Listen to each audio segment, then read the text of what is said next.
എന്തായാലും രണ്ടുപേരും വർക്കണമെന്ന് പറഞ്ഞു. ഇവനെ അങ്ങ് വരട്ടെ.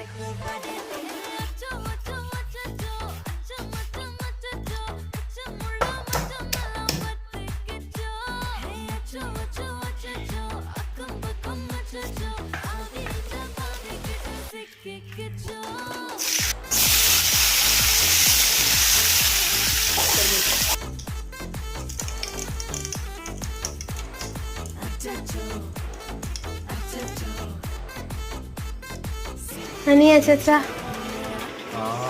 നിങ്ങൾ പറഞ്ഞ സാധനം നീ വറുത്തോ കഴിച്ചത്?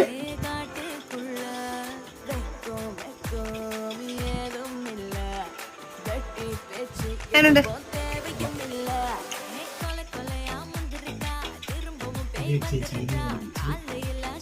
വെച്ചിട്ട്